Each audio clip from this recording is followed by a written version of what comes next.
teach the choreography, most of it facing the mirror, so you can see the steps because we have a lot of footwork. Our first combination has two parts.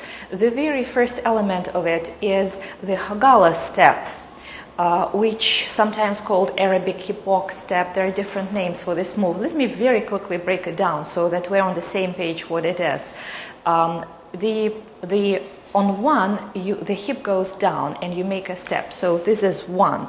The hip also twists forward a little bit. The preparation for it will be shift weight, lift hip on the opposite side, and one.